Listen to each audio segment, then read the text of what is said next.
second half, losing 1-0, they go for it. They go for it because they need points, and losing 1-0 or 2-0 or 3-0 for them is the same.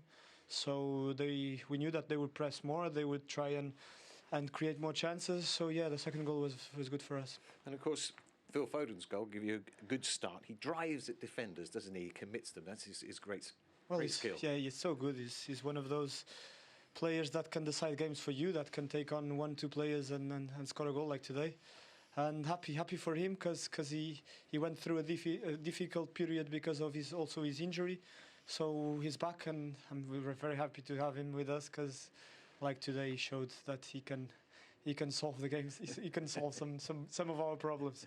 The manager's been talking about that he feels that there's the right attitude. You know, you're going into the business end of the season now, and he says the body language is good at the moment. Well, yeah, I think the team is with a good spirit at the moment. We know how difficult it is to compete every season in the Premier League, in the Champions League, in all the competitions. And yeah, we've had some tough moments this season, but we want to compete and we want to do our best, knowing that it's going to be tough these last 2-3 months. It's not going to be easy, but we're going to fight for all the titles that we're still involved in. And the chase is on. Over to Arsenal there. Well, yeah, the chase is on, and we know that we dropped points against Forest, which was very frustrating, and Arsenal won their game in hand. Yeah, we'll see. We can only focus on ourselves now. We cannot focus on Arsenal. We need to do our job, because if we don't, it doesn't matter what Arsenal does or not. Yeah, they've certainly done their job today with that 2-0 win. Does it feel we're at that stage where every drop point is going to be decisive? Oh, definitely. Obviously, with the points gap and the game's pretty much in Arsenal's favour in regards to City having to win, having to beat them in the coming fixture. But City are playing well. The rhythm's there, as I said, the complete performances. Pep's touched on how he likes the spirit of the squad, and he knows best what that should look like and what should feel like. And as I said, it's easier for us to cast judgment from outside here, but it's a hard task to keep motivated for a number of seasons and to keep this level of performance up. And Bernardo Silva spoke there about that run from Phil Foden to open the scoring. Just how well did Foden play today? Yeah, I thought he answered any kind of negativity that's been kind of thrown at him in the press in the last few weeks. He's got his tally up again. He's in double figures. He's a phenomenal talent, but it's about putting it out there consistently, and I think he's come back with a bit between his teeth. Bernardo mentioned injuries there. He's back. He's a clean bill of health now. But here he notices the run outside from De Bruyne, and he just commits defenders. And I think as a defender, they're some of the worst players you want to play against. Players that are willing to drive at you, balance, can go either way, comfortable to with their head up, can pass the ball, but also can run past you. It's a really, really good finish in the end.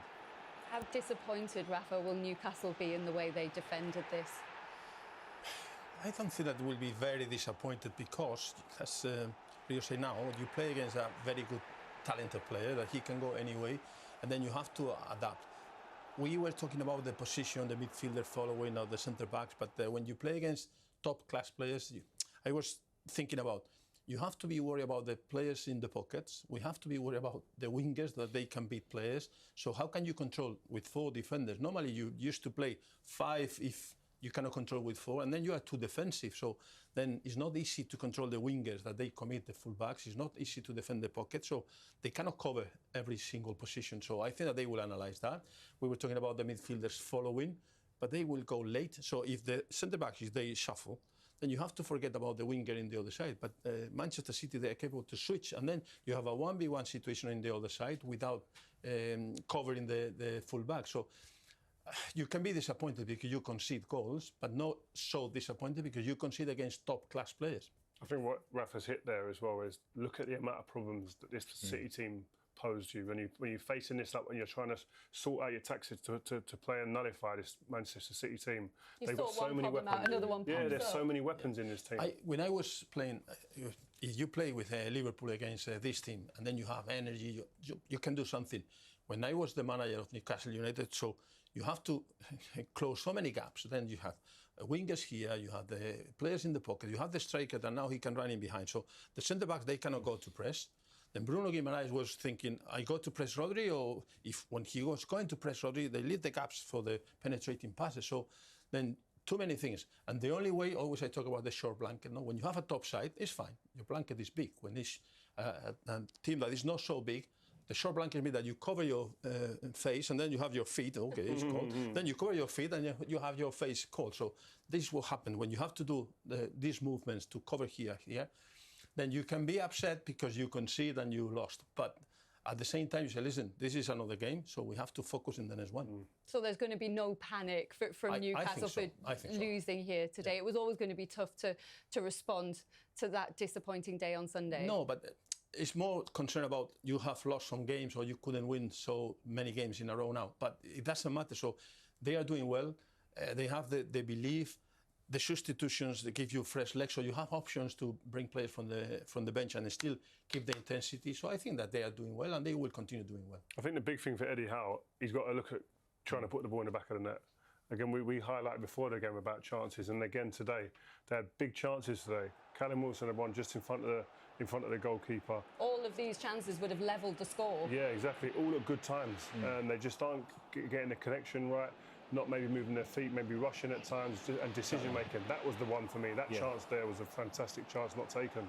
Yeah, again, great balls and not all great chances, but chances that you need to score at Etihad. You're not going to get a magnitude of chances, and we've seen that they need to be super efficient when you get them, because at this moment in time, defensively they're not as strong. So them two combinations aren't great for your form. Do you think it was quite even in the middle of the pitch? It was the two boxes that you can say that because it's decisive in the boxes always. But in regards to Rodri's performance, you look at the touches. I think he had the highest number of touches in the game, and he never looked flustered. In regards to Newcastle, I don't know if they had a spell in regards to the control and the tempo. They always looked like under pressure. We've seen Bruno deep in his own half handball the ball because he's put under pressure, he slips, and as I said, it's a different type of pressure, and I just felt like Manchester City were a lot more comfortable than Newcastle throughout the game. And Newcastle started really threatening after Eddie Howe made that triple substitution, but then Pep Guardiola made his own substitution, Rafa. Bernardo Silva, just 2 minutes and 10 seconds he was on the pitch before he then punished them. We were talking about that. He's a very, very good player, so he can make the difference because he's someone that he understands the game. The movements are always very clever. He has the quality to find the passes. Then when you have this kind of player, you make the substitution and he changed everything. As you say, he killed the game with 2-0. I think the pressure. Punished, weren't they? Yeah, they punished, but they were forced into this, weren't they? The pressure on the ball, 3 players around it. Trippier gives it away. And then he's obviously having to recover and he's exposed. And as I said, there's a number of Newcastle players there trying to help out, but no one's really doing anything in regards to making an impact. And then it falls to Bernardo Silva. And as I said, we were talking, and could Pope have adjusted his position a slight, because the touch that Bernardo takes for me limits his options of where he can strike the ball. So he can't go back across the goalkeeper. So could he have adjusted himself to go to his left a little bit more? And you look at Haaland, we all talk about the goals Haaland scores. Today he comes up with an assist. No real impact in the game at all, but comes up with the key pass for the all-important second goal. And so he has contributed in that sense. Was that him not having his best day, or did Newcastle handle him well up till that lovely assist? If I'm Man City, I'd look at it. I spoke to Jack Grealish yesterday, and he said about we can still give him the ball more. I thought today there was 2 or 3 options in the first half, especially when they get in the pockets. Gundogan, Kevin De Bruyne face the game, and he makes beautiful runs and defenders' nightmare runs, but he's not getting the ball at times. Maybe it's not on because we're at a different angle, I'm not sure, but from here it looked like they were on. And I'm sure we'll be having that conversation. Yeah, but I think early in the season we spoke about Haaland scoring so many goals and saying, well, if you're a defender in the box, just find yourself next to him, because the ball seems to find him, and that's what we're seeing a bit of late, is that defenders are attaching themselves to Haaland because they know at some point the ball will fall to him, but then that leaves Bernardo Silva, Jack Grealish, Riyad Mahrez free, and all of a sudden they can contribute as well. That is, for me, the main thing. So it's not even, if he's not playing well, still is a threat, because you know that he's the finisher. Then the centre-backs are worried about him, and then that means they have more time on the ball. He takes up so much attention, doesn't he? Because you just can't switch off from him. Because you say he has the pace, so he can make the runs. Then he's in this position that the defenders say, I cannot go. They don't go to press between the lines. And if you play with players in the pockets, then someone has to go and press. When you have 5 at the back, you go with 1 centre-back. When you have 4, if you go, you leave a gap. And then he can run into the channels, and he's killing you. So then he keep the defenders committed, the 2 centre-backs. He create the space for the others. We were talking about Bruno Guimaraes going to press Rodri or not. If he goes, this space is for Gundogan or for De Bruyne or whatever. So then just creating a situation that he gave more time on the ball to the winger, 1v1. He controlled the centre backs, more time in the pockets, and then when you play against Manchester City, they keep the ball and they keep passing the ball. They will find these players. I think that the big thing as well, that we talk about Haaland's impact on the game, that the 2 goals are probably subconsciously the 2 centre-halves thinking, I can't jump out of my space because Haaland's here. Because both of the goals, the Lascelles on one side could have got up and pushed up or held his ground on the edge of the box. And the first goal, Botman could have gone out to Foden, the goal scorer, a lot quicker. But I think subconsciously they're thinking, where's Haaland? Where's Haaland? And that's the impact when you score 33 goals already at this stage of the season. Doesn't have to do anything to win you a game. Just has to go out on the pitch. Just has to be there, absolutely. OK, well, it is just 1 win in 8 now for Newcastle. So let's hear from Eddie Howe with Des. Eddie, just at the moment, Newcastle were getting some impetus. They scored. It must be very frustrating for you. Yeah, I thought we were well in the game today. I thought it was a similar performance to last week in many respects, where I thought we were good in the game, very dynamic in our play. We were aggressive, good with the ball, hurt them at times, but couldn't put that final piece together. Very dynamic after the substitutions. That really upped the tempo. Yeah, that was our plan coming here, really, to try and attack and to try and give our all physically, and then give an opportunity to new players coming on the pitch to do the same. Try and keep that high energy. It's difficult for 90 minutes, so we wanted to break that up with the substitutions, and yeah, I was pleased with the impact. I think the second goal comes at a bad time for us. Yeah, you went in at half-time, you're still in touch, but you had opportunities, didn't you? One was blocked, one was missed, so you could have been ahead. Yeah, it could have been different. There were moments for us today.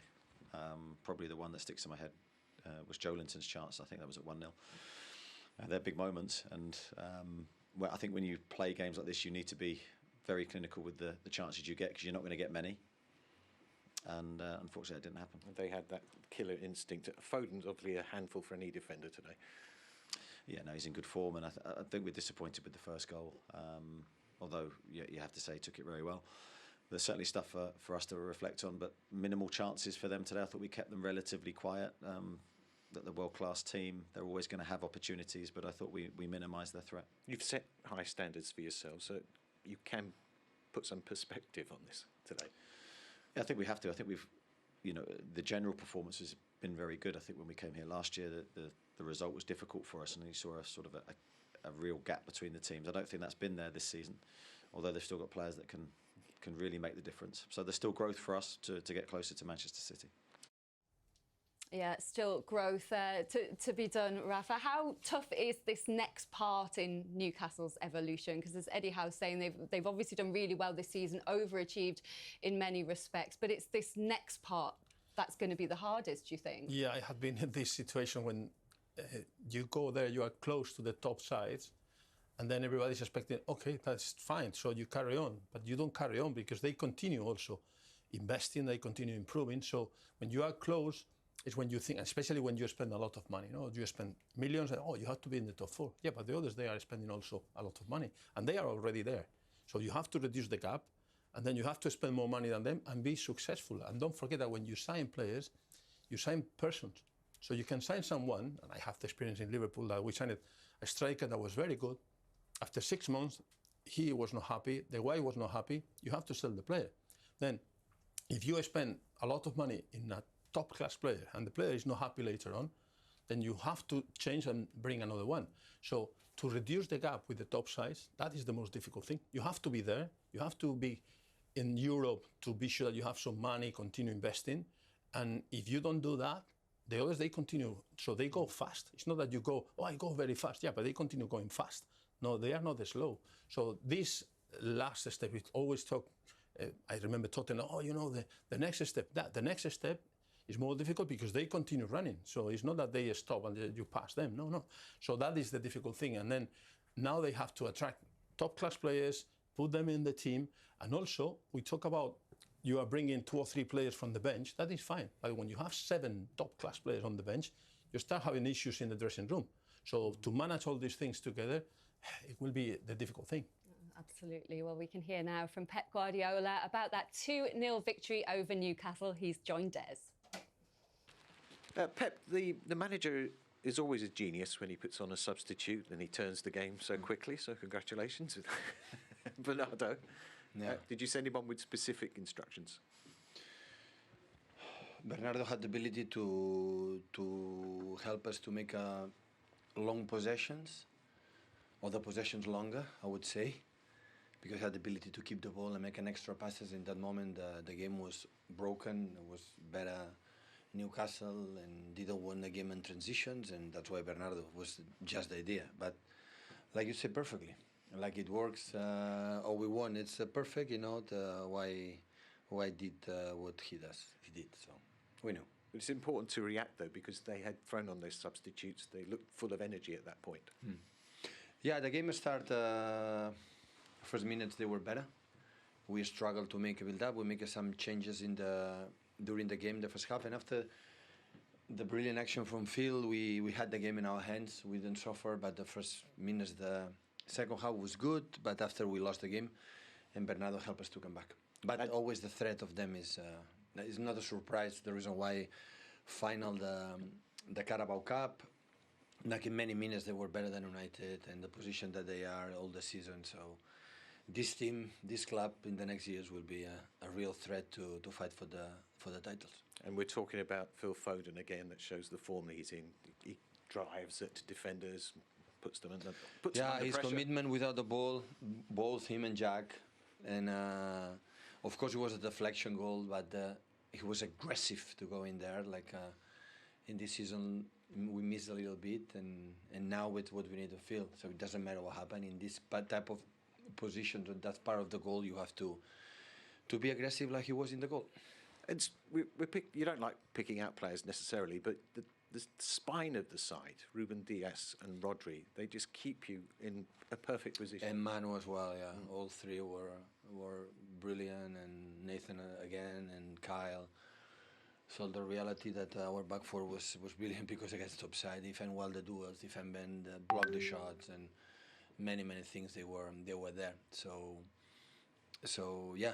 So against this side you have to suffer, because all the teams suffer against them with the set pieces, where everything is a fantastic, exceptional team. The gap has closed, so you have to go again. No, before the game it was Bye, and now we are hello. So many things going to happen, but it's important. It was an important game, and tomorrow we're going to sit in front of TV to watch Anfield. So this is what you have to do. Enjoy. Thank you. See you then. Yes, I'm sure Arsenal know that Manchester City are right there, just 2 points ahead of their game against Bournemouth. He clearly felt a bit frustrated and concerned in that second half that they were losing control of that game, Jolien, and he needed Bernardo Silva to come on and regain control. Yeah, I think there's a lot of times victories or defeats he's frustrated with the performance, but I think he's recognised that of late it's been closer. I think if you reference the Nottingham Forest game, they created a number of chances that they should have converted and they didn't, and then they ended up dropping points there. So that would be the back of his mind, and then he recognised what the game needed, and that was Bernardo Silva to prolong the possessions, but also put players under pressure, which he did with Pope, force that missed kick. And then all of a sudden he finds himself in a position to convert a chance. So Pep's a specialist at recognising what the game needs, and obviously he's seen that he was Bernardo Silva today. Congratulations, Jolien. We've run out of time, I'm afraid. Rafa, thank you. It's been lovely to have you with us today. Pleasure. Rio, thanks very much. That's all we have time for here at the Etihad, but all the 3 o'clock kickoffs are coming right up, and the BT Sports Score team are ready to take you through them all, and that, of course, includes that Arsenal game against Bournemouth. Jules and Becky, it's over to you. Lindsay, thank you very much. Yes, the gap at the top is now just 2 points. So how will